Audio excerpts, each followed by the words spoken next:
pasen a la divagación total. El menú para hoy en Tartamundo, en Pase a Exponer, La Mosca de David Cronenberg. Te presento a Los Super Chafas, un cómic mexicano que tienes que conocer. ¿Y qué les pondré para llevar? Averígüenlo al final. Mejor comenzamos de una vez a la voz de Fuga.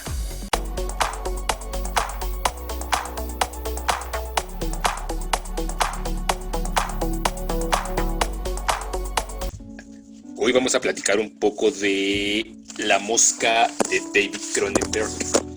Es una película de 1986, se estrenó en ese año en los Estados Unidos.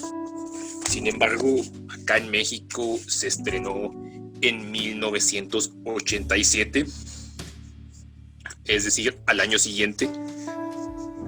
Esta película de La Mosca es dirigida por David Cronenberg, un director canadiense que se caracteriza por hacer películas un poco incómodas de ver, bizarras, incluso a veces podríamos decir grotescas, como en el caso de La Mosca.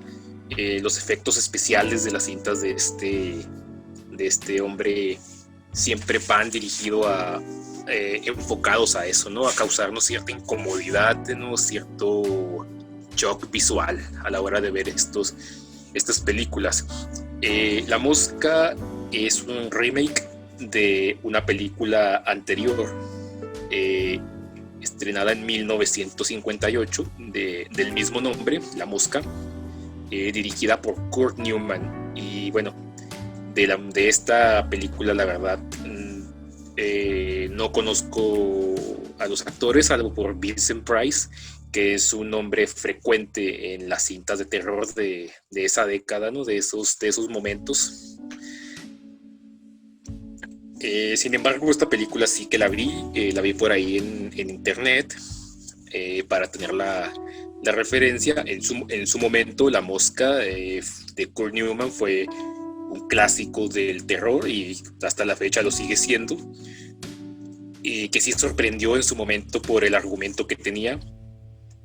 Pero bueno, La Mosca de esta película de 1958 está basada a su vez en un relato de George Langeland, no sé si se pronuncia así el apellido, la verdad, pero este hombre escribió un relato que se publicó en la revista Playboy. Y pensaba leer el relato, me daban ganas de leerlo, pero las reseñas, la verdad es que me quitaron las ganas, porque varias reseñas dicen que el cuento es malo. En su forma de estar escrito no es bueno, cae en muchos errores de escritura. Eso me quitó un poco las ganas. Tal vez en algún momento lo haga, pero lo que es cierto es que si este relato es bueno o es malo, sí que lo que tiene es que el concepto que planteó fue suficientemente bueno para trascender a dos adaptaciones cinematográficas. Bueno, dos versiones, porque en realidad hay más películas que solamente dos. Y yo diría que se creó, de hecho, pues una especie como de franquicia, porque La Mosca ha generado juguetes, refiriéndome un poco a figuras de colección. Ha habido cómics, parodias en ciertos programas de televisión. Entonces yo diría que es ya es toda una franquicia la Mosca. Este relato posteriormente se publicó también en un libro llamado Relatos del Antimundo, en donde estaba junto con otros cuentos. La primera publicación de La Mosca en la revista Playboy fue en los años 50, y en esos mismos años, 1958, se llevó al cine en esta adaptación de Kurt Newman. ¿De qué trata La Mosca de 1958? No es lo que nos ocupa, pero sería bueno decirlo a grandes rasgos porque sí hace un poco de clic cuando estemos viendo la de David Cronenberg. La Mosca nos cuenta la historia de una mujer que ha matado a su esposo aplastándole la cabeza con una especie de prensa o aparato, una especie de aparato como una prensa le ha aplastado la cabeza. Entonces la policía va así comienza la película, ¿no? La policía va a la casa de esta mujer a investigar el asesinato y ella realmente angustiada les cuenta la historia de por qué lo hizo. Pues resulta que su esposo era un científico, André Delambre me parece que se llamaba el científico, algo así por el estilo. Este científico creó unas máquinas, unas máquinas que servían para teletransportar materia, inclusive tal vez seres vivos. Al principio este científico prueba las máquinas, me parece que con un gato o con un animal así de estos domésticos, y los animales simplemente parecen desaparecer o no teletransportarse. En cierto momento él perfecciona las máquinas, las prueba consigo mismo para teletransportarse, pero a la hora de hacerlo una mosca entra con él a una de las máquinas y lo que hace la teletransportación es mezclar a este hombre con la mosca, ¿no? Entonces al salir de las cabinas, el científico tiene una cabeza enorme de mosca y en vez de una de las manos tiene también una pata de mosca, ¿no? Tenemos un monstruo creado instantáneamente al momento de que este científico sale de su experimento, ¿no? Él decide pues, taparse la cara por obvias razones con una especie de trapo ahí de tela que se pone para que la esposa no lo vea. También se aísla en su laboratorio y trata de buscar una cura para lo que le ha pasado, para revertir lo que le ha pasado, pero a lo largo de la película vemos que simplemente la esposa va y le lleva comida, pero él no le habla, no la ve, no la trata. Claro, porque no puede hacerlo, ¿verdad? Ahora que tiene esta enorme cabeza de mosca ya no puede hablar ni quiere que lo vean. Pero terminamos viendo que no logra encontrar una cura. Al final incluso él está teniendo una especie de cambio psicológico, su mente ya no es tan humana como lo era, y él tiene miedo de hacerle daño a su propia familia, así que le pide a su esposa, ya que no se ha podido curar, le pide que lo asesine. Él mismo la lleva a una máquina que es donde él se acomoda, pone la cabeza ahí, esta cabeza de mosca, para que la esposa termine activando la máquina y lo aplaste, ¿no? Y así es como sabemos qué fue lo que realmente pasó. Bueno, esta es la película, es la trama así muy resumida, muy a grandes rasgos de qué se trata La Mosca de Kurt Newman de 1958, pero décadas después se nos plantea hacer un remake, ¿no?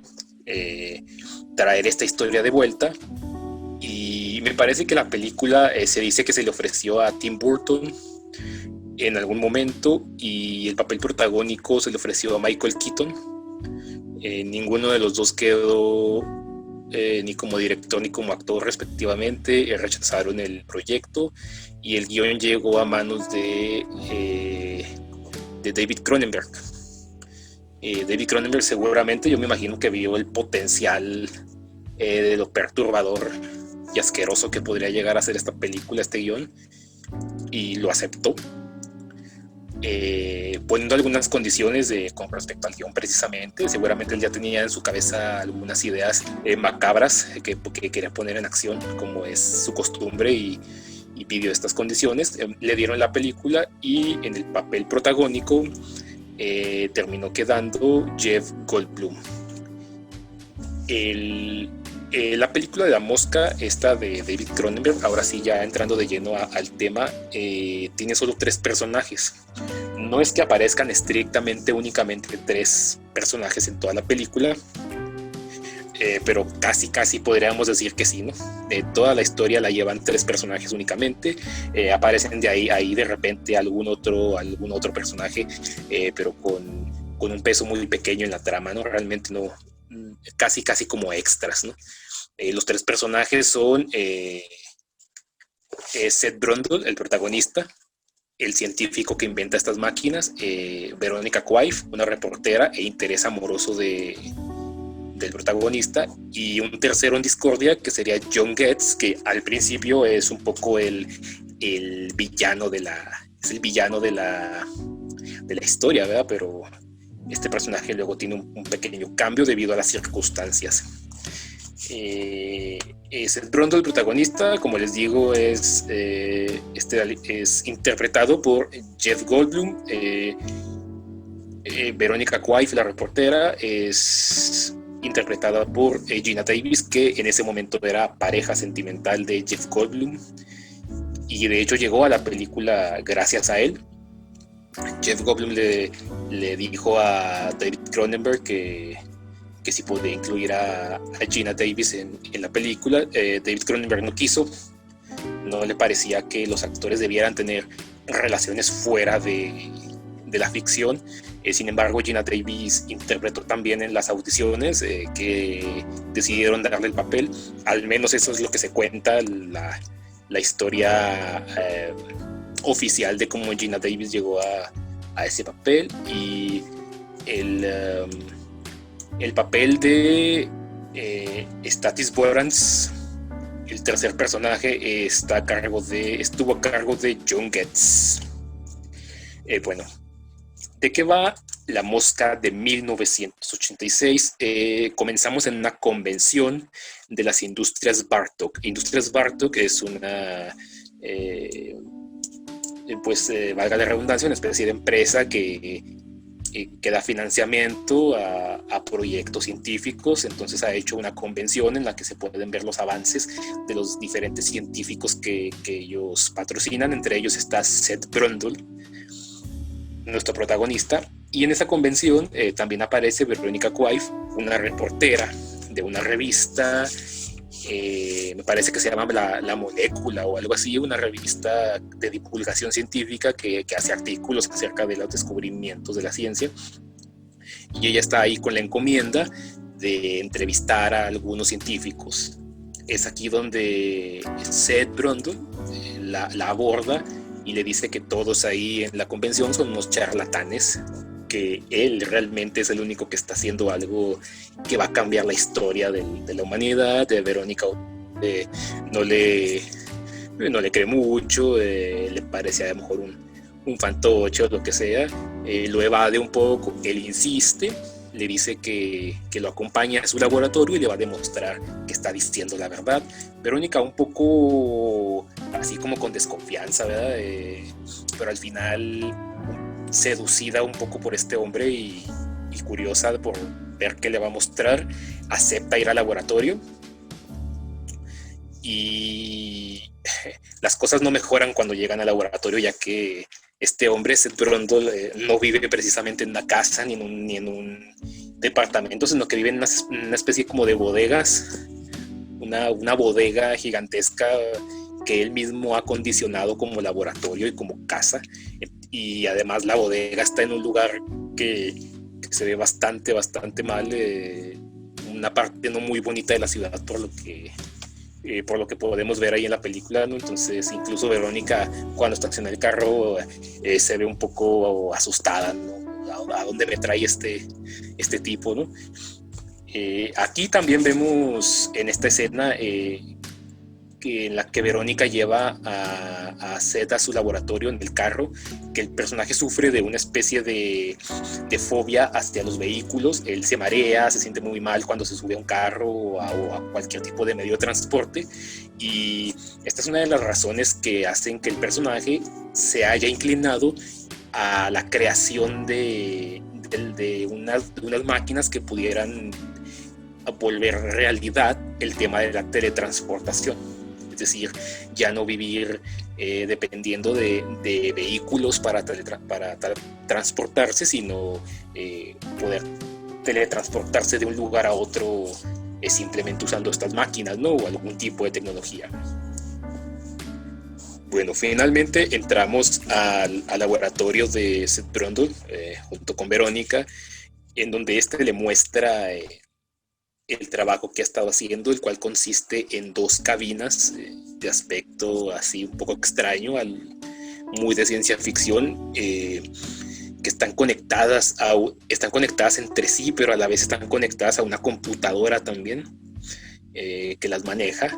Y lo que hacen estas cabinas, a las que Seth Brundle ha llamado telepods, es colocar un objeto en una de ellas, activar la computadora, activa las máquinas y la máquina que tiene el objeto lo desintegra a nivel molecular y luego se vuelve a reintegrar en la otra cabina, logrando así una teletransportación.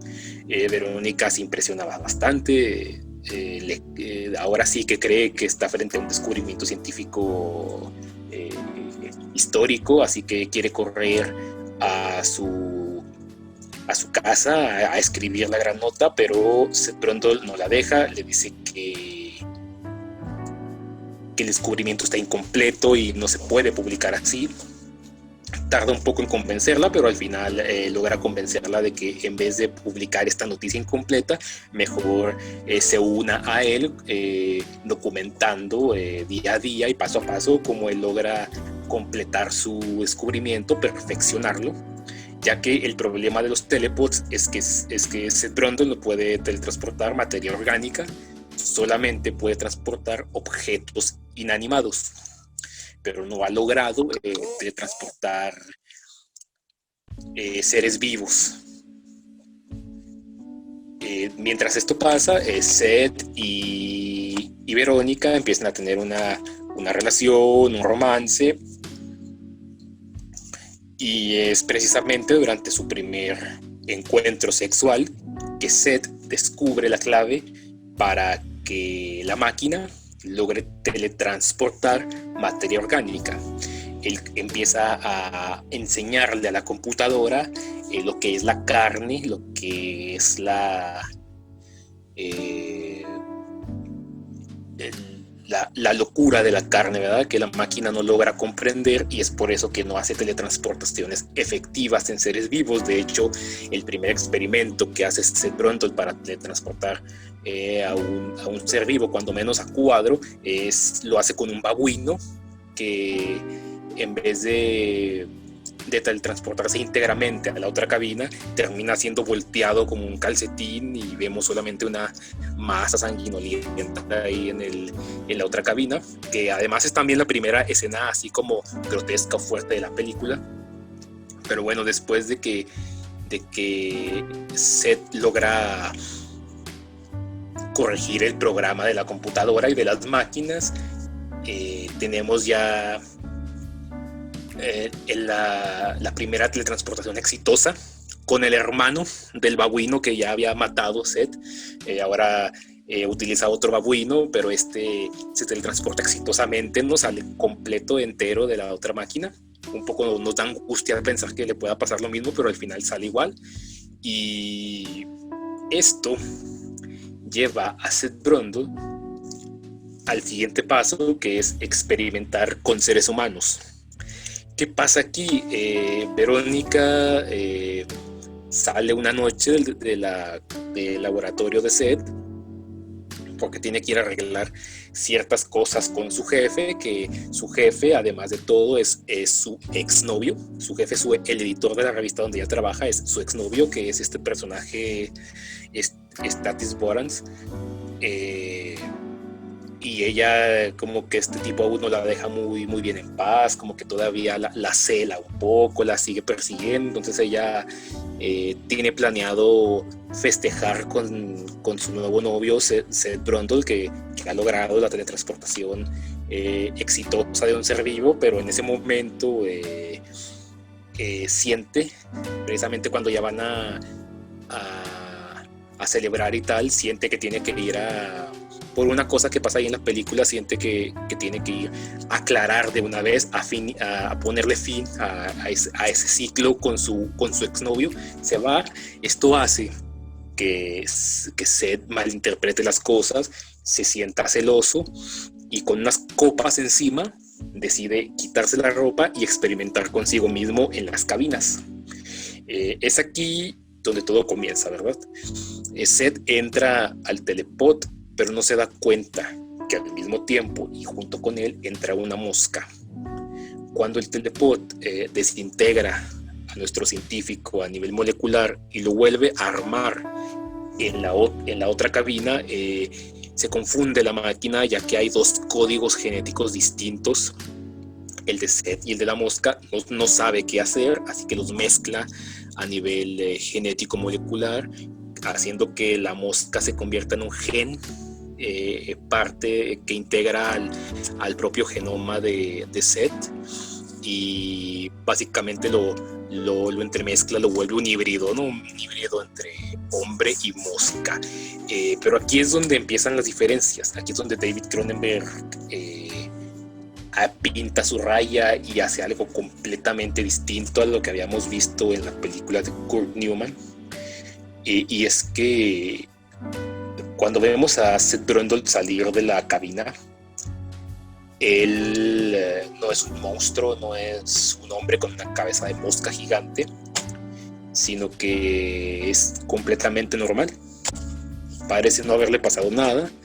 Incluso al principio parece que esta teletransportación o esta fusión con la mosca, que él al principio no sabe lo que ha pasado, él le ha dado hasta poderes, ¿no? Se vuelve súper fuerte, súper ágil, es muy vigoroso, casi no necesita dormir. Él siente que se ha purificado en esta teletransportación. Sin embargo, poco a poco, el gen de la mosca va tomando más terreno dentro en cuanto a los genes humanos, y va creando una transformación en el cuerpo de Seth Brundle, y es donde empieza el verdadero body horror de la película, lo verdaderamente grotesco, la transformación de Seth Brundle, de un hombre a una especie de monstruo, de hombre mosca, porque realmente no es que se transforme en una mosca.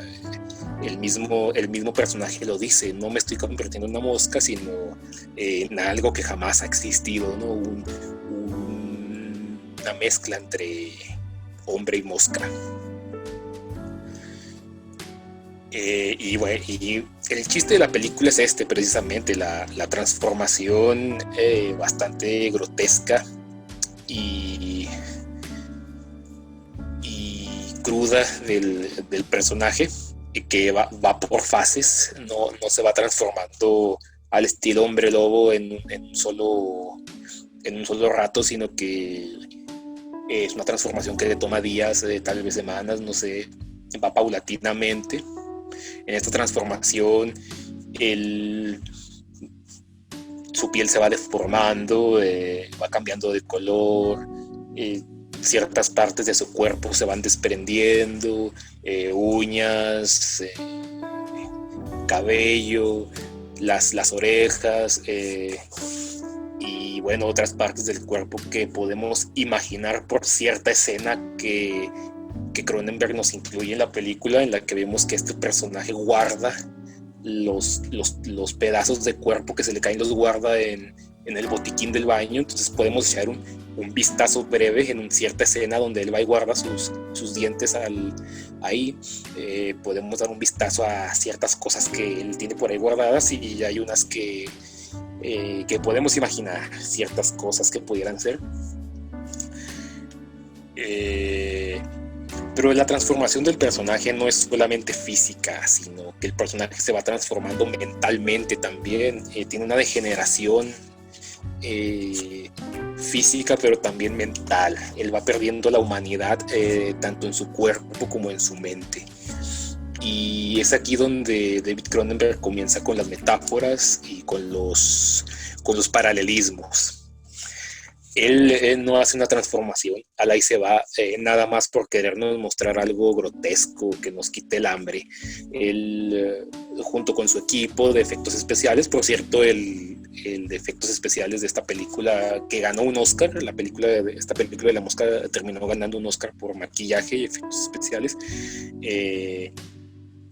Bueno, creo que cuanto menos por maquillaje él la ganó, no sé si por los efectos especiales. Estuvieron a cargo de Chris Wallace. Chris Wallace ya era conocido por haber trabajado en algunas cosas como Gremlins, por ejemplo. Pero aquí la transformación, el diseño de la transformación y de cada etapa de ella tiene un porqué.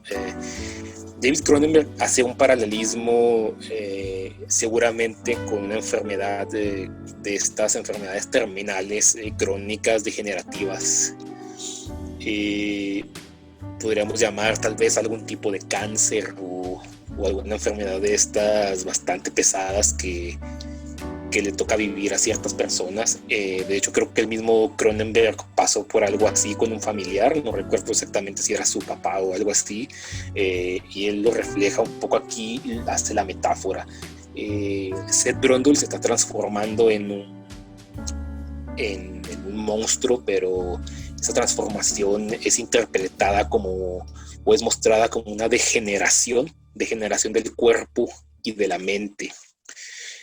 No solo el mismo Seth, o sea, no solo el mismo personaje física y mentalmente va cambiando, sino también su entorno, el laboratorio, que al principio era muy ordenado, muy metódico. Vemos cómo poco a poco se va transformando en un basurero, ¿no? Este personaje come todo tipo de chucherías y vemos envolturas tiradas por todos lados.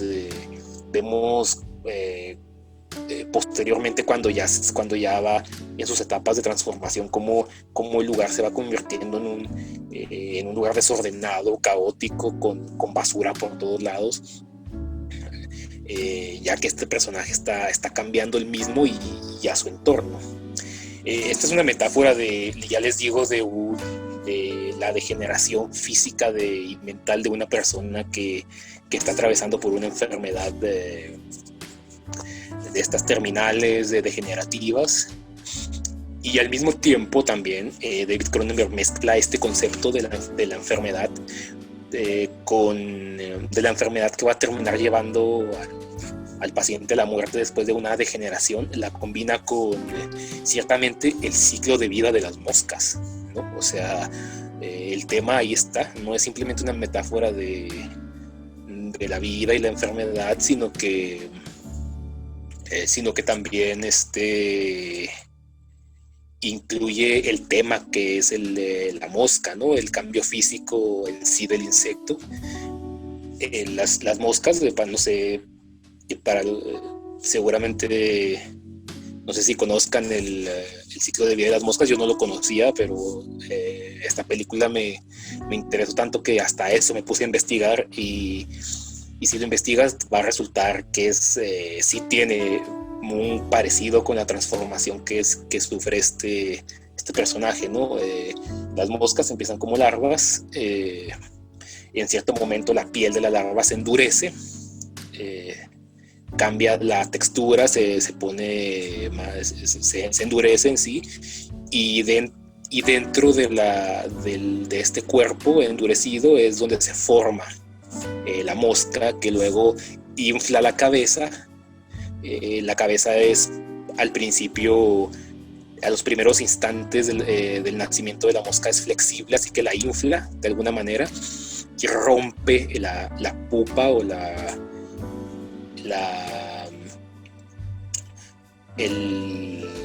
crisálida, pues, que se ha formado con el mismo cuerpo, la rompe con la cabeza y sale, ¿no? Y es precisamente lo que pasa con el personaje de Seth Brundle, ¿no? Él no es que de pronto le empiecen a salir patas de mosca y y los ojos se le empiecen a volver más grandes. No, es más bien al contrario, el cuerpo de Seth Brundle se va degenerando porque se está convirtiendo en el capullo.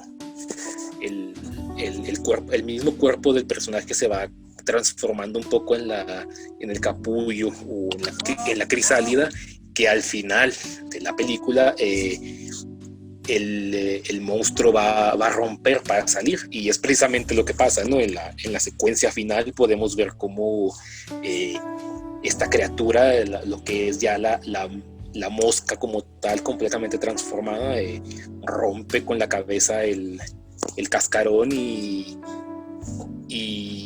nos deja ver su verdadera apariencia, ¿no? Para los que han visto esta última escena saben a lo que me refiero cuando digo que rompe el cascarón. Literalmente la cabeza de nuestro personaje ya se abre por completo para dejar ver al monstruo tal cual, ¿no? Entonces esta película, por estas razones, yo le considero una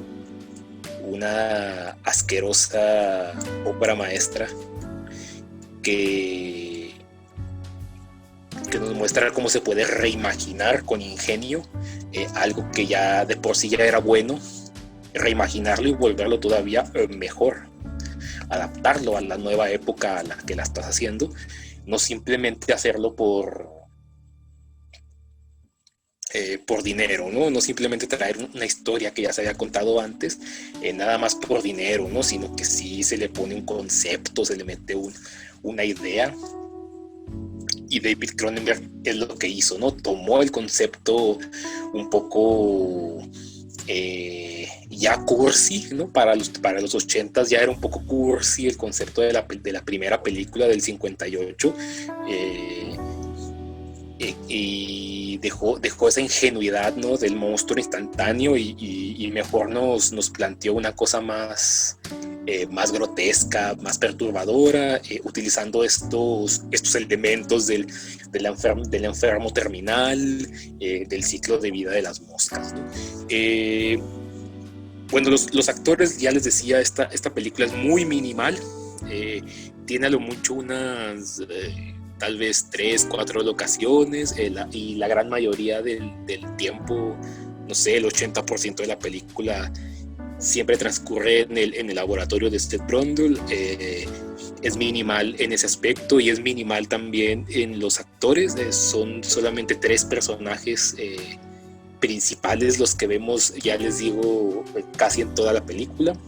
Es Veronica Quaife, interpretada por Gina Davis, nuestro protagonista es Seth Brundle, interpretado por Jeff Goldblum, y el tercero en discordia, el que es al principio el villano, al final el rol le cambia un poco por las circunstancias, es Stathis Borans, interpretado por John Getz.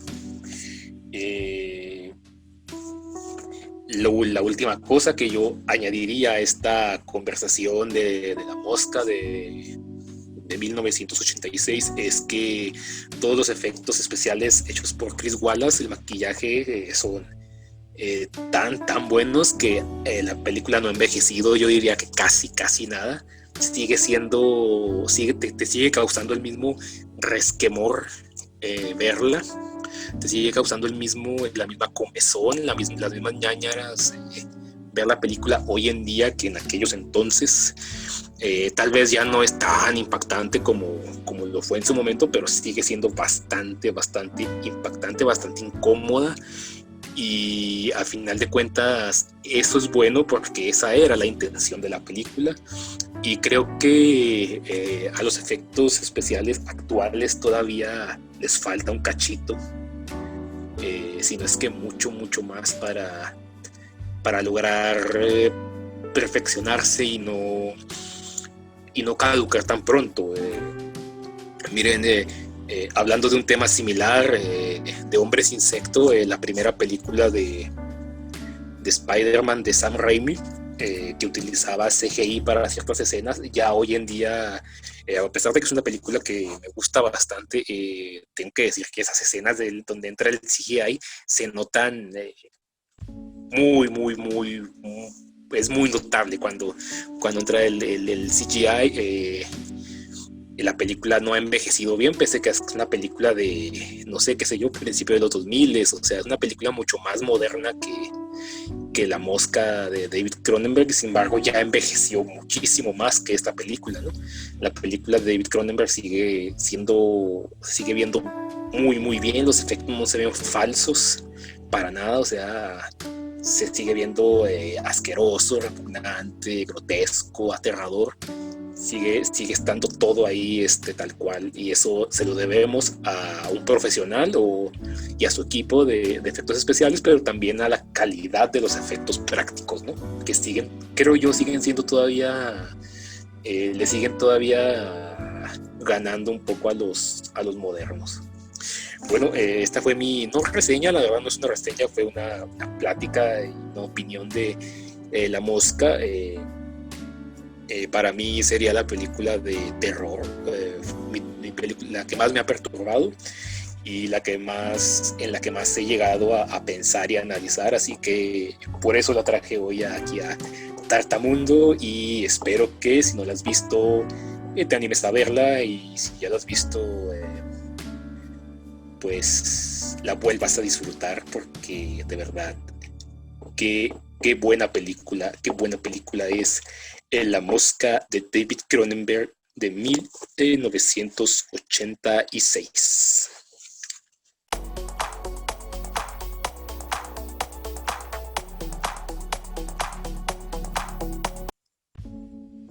Y hoy les quiero presentar a los super chafas. Los super chafas o los super chafas es un cómic mexicano, más específicamente de la ciudad de Chihuahua capital, acá al norte del país. ¿Cómo encontré este cómic? ¿De qué va este cómic? ¿Y quién es el autor? ¿Y por qué valdrá la pena buscarlo? Eso es lo que les voy a platicar un poco en esta sección media de Tartamundo. Corría más o menos el año del 2006 y yo caminaba por la avenida Tecnológico y Juan Escutia. Estoy hablando de la ciudad de Chihuahua capital. Para los que vean la versión en video de este Tartamundo, podrán ver la imagen de esta ubicación. De esta ubicación, pero actualmente, ¿no? Nada más como referencia para los que estén viendo el Tartamundo en video, fíjense en donde hay una parada de camiones, ¿no? Para los que no, simplemente les digo que en este lugar, Tecnológico y Juan Escutia, había un puesto de periódicos. Todavía podías ir ahí a este lugar a comprar, ya sabes, tus revistas, desde cómics, desde periódicos, estas revistas de manualidades, tus selecciones, no sé, un puesto de periódicos como los que ya casi no hay. Me atrevería a decir que ya a lo mejor ni siquiera queda alguno por aquí en la ciudad de Chihuahua. Yo caminaba por ahí, me acerqué a este puesto y vi un cómic ahí en el puesto, pero me llamó la atención que este cómic tenía un formato distinto. Me refiero al tamaño. Era un tamaño media carta. Generalmente los cómics vienen en un tamaño un poco más grande, al que se le llama tamaño cómic.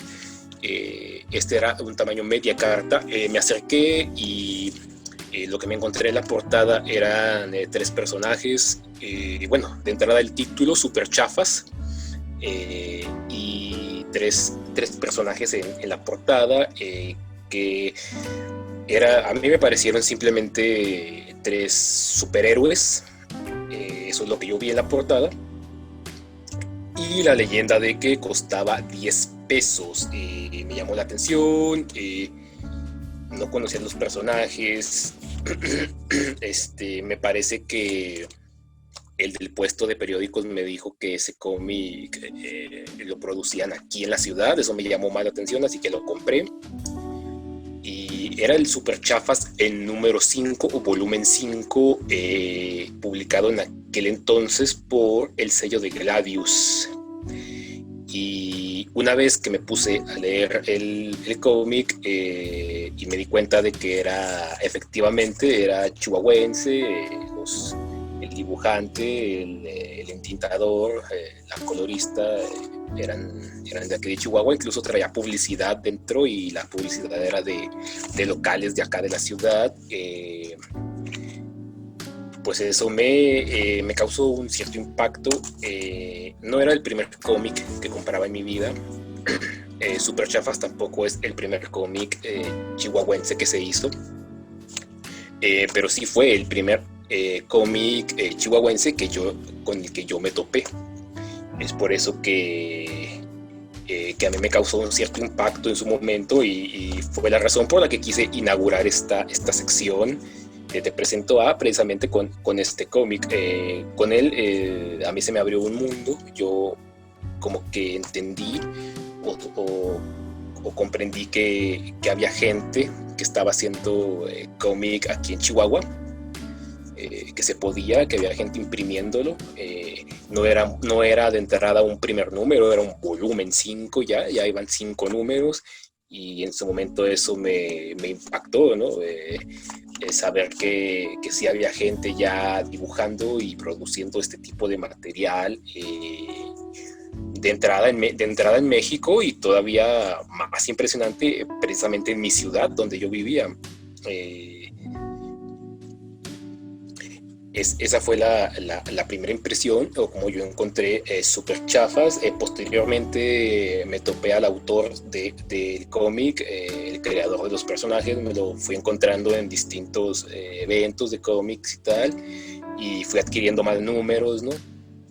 Pero ¿de qué va Super Chafas? Super Chafas es un cómic de género de superhéroe. Al principio les digo, yo veía simplemente 3 personajes enmascarados. Conforme fui leyendo me di cuenta de que eran una especie de parodia de otros héroes ya existentes, como Batman y Robin, Spider-Man. Pero Super Chafas trata de unos niños de primaria. Son Jorge y Javi. Estos niños de primaria, en cierto momento, al ver todos los problemas y todos los peligros que aquejan a los niños, como la violencia, los maestros intolerantes, con métodos agresivos de educación, las grandes cantidades de tarea, las maneras, las imposiciones de los adultos, ya saben, todo este tipo de, el maltrato, desde luego, cosas como estas con las que se asustan a los niños, como el viejo del costal, ¿no? Y todos estos miedos que luego uno tiene en la infancia. Estos niños ven todo esto y deciden hacerse unos disfraces y convertirse en superhéroes, para defender precisamente a los niños, ¿no? Superhéroes niños para defender a los niños, precisamente. Estos personajes quieren llegar a ser grandes héroes, grandes héroes, pero en palabras del propio autor, por mientras son increíblemente ineficientes, y por eso les dice los super chafas, ¿no? Los personajes dentro del cómic les van dando este mote de que son chafones, de que no son eficientes, y les ponen este nombre de super chafas, ¿no? Entonces los personajes odian este título que se les da, pero tendrán que ir demostrando poco a poco que sí son verdaderos héroes. ¿Qué situaciones enfrentan estos personajes?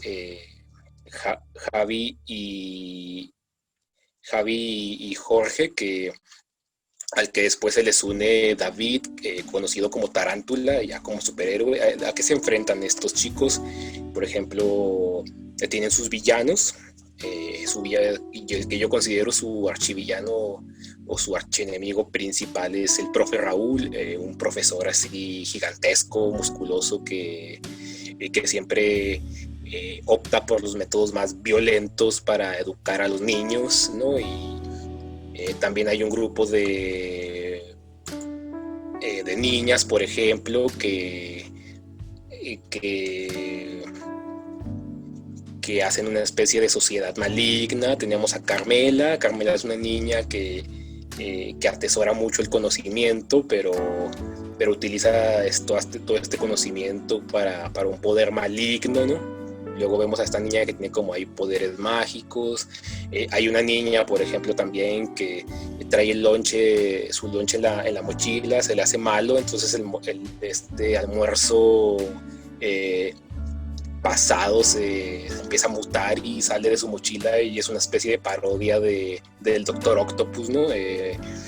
Entonces tenemos así varios villanos, se enfrentan a diferentes situaciones y realidades sociales, como el narcotráfico, como en su momento se enfrentaron a la influenza, por ejemplo, ¿no? Ahora tal vez tendría que haber un nuevo cómic donde enfrentaran al coronavirus, pero en su momento hubo un cómic en el 2009 donde también atravesaban por este problema, y así hay varios temas. Son temas que van desde lo que se vive a diario, un ciudadano común, temáticas también de los niños. Por ejemplo, en algún cómic se enfrentarán al viejo del costal, por ejemplo, que se roba a los niños, al chupacabras, se enfrentan también al chamuco. Estos personajes van enfrentando en sus aventuras a distintos enemigos y situaciones para ir demostrando que efectivamente no son super chafas, sino que en algún momento llegarán a ser grandes héroes. ¿Quién es el autor de este cómic? Es Jorge Luis Barraza Ontiveros, a quien se le conoce como el George Barraza en el medio del cómic, así es como se le puede encontrar. Él es originario de la ciudad de Chihuahua, tiene ya casi 20 años, si no es que ya tiene los 20 años o más produciendo este material.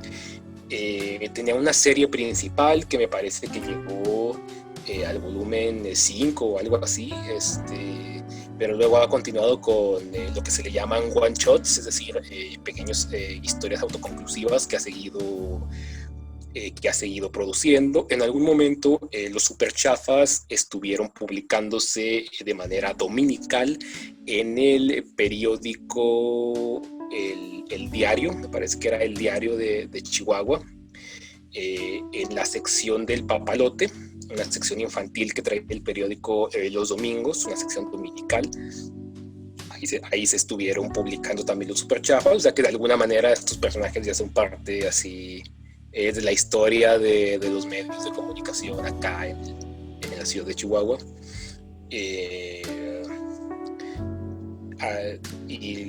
Y han tenido sus publicaciones luego independientes, ¿verdad? Algunas publicaciones han sido apoyadas por gobierno, algunas de manera independiente, algunas en forma de fanzine, otras con todas las de la ley en imprenta, con el apoyo de publicidad.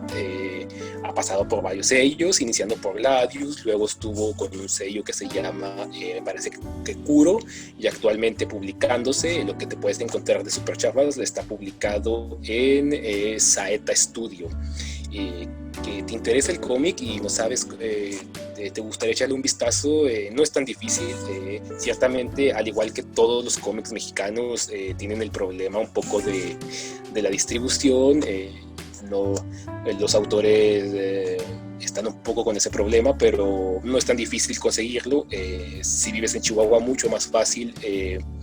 Puedes contactar a Jorge Luis Barraza, el George, en sus redes sociales. Busca Jorge Luis Barraza Ontiveros en Facebook, búscalo también Jorge Luis Barraza Ontiveros o el George Barraza en Instagram. Busca Super Chafas en Facebook, busca también Saeta Studio en Instagram, busca monos de acción en Facebook. Si estás escuchando esto, ya sea en audio o en video, detén el audio, regrésalo y para que caches bien las redes sociales. Puedes leer de manera digital algunas tiras o material que hay de los superchafas en Facebook. También está por ahí alguna saga de los superchafas en Webtoons, en esta plataforma de Webtoons. Y si vives en Chihuahua también puedes encontrar físicamente algunos cómics en la librería Cosmos, en la librería Pimienta también te los encuentras físicamente. Si vives fuera de Chihuahua, puedes visitar las páginas, pero también puedes contactar al autor ahí en su Facebook, Jorge Luis Barraza, y seguramente él verá la forma de hacerte llegar tu ejemplar, ¿verdad? Desde luego. ¿Por qué las virtudes de este cómic? ¿Por qué conocer este cómic? Jorge Luis, George hace una labor que me parece que no todo mundo hace, que es generar cómic que puede leer toda la familia.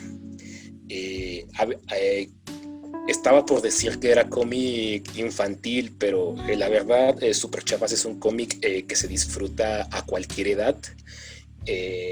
Y tiene la virtud de que se puede disfrutar, que lo pueden disfrutar los niños. Actualmente no cualquier cosa la pueden disfrutar los niños, sobre todo hablando de cómic mexicano. George sí que genera un humor que lo puede digerir y accesar cualquier persona, ¿no? Clasificación A recomendada.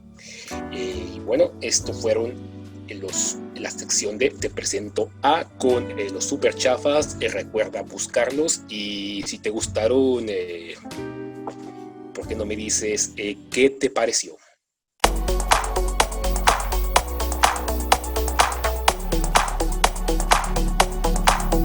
Para llevar, les voy a poner un fragmento de un cuento de Gabriel García Márquez.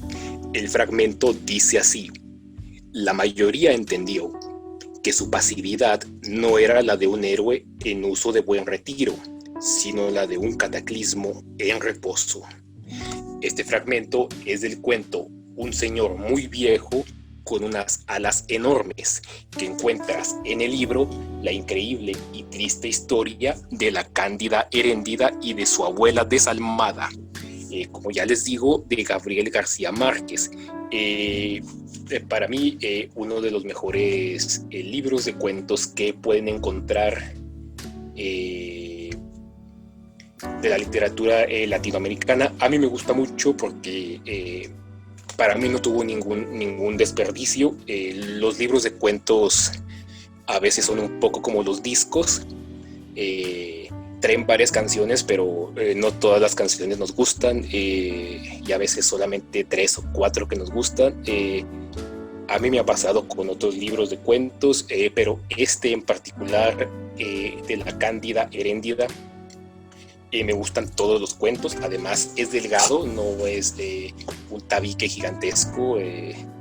Para los que no estén familiarizados todavía con libros tremendamente gruesos que luego nos da mucha flojera, y quieren empezar con algo que esté muy padre y que le vean posibilidades de terminarlo, este libro de Gabriel García Márquez es muy recomendable. El primer cuento, Un señor muy viejo con unas alas enormes, trata acerca de un ángel, una especie de ángel que cae en un pueblo costero. Se instala en el gallinero de una de las casas y permanece ahí, ¿no? Viviendo con los gallinacios, y la gente que dueña de esta granja empieza a cobrarle a los demás pueblerinos para que vayan a ver al ángel, pero este ángel contrasta completamente con el término, porque es un hombre flaco, anciano, sin cabello, con un aspecto más de mendigo que de un ser divino. Y de esto va el primer cuento de este libro, de donde saqué el fragmento. Espero que se les antojó un poco leer la increíble y triste historia de la Cándida Heréndida y de su abuela desalmada, y se los pongo para llevar, joven. Hasta aquí llega este Tartamundo. Búscanos en redes sociales, en Instagram como Tartamundo, en Cerato Dibujante y en el canal de YouTube Ceratillo. Nos vamos, pero si tú sigues escuchando, seguramente volveremos. Tartamundo.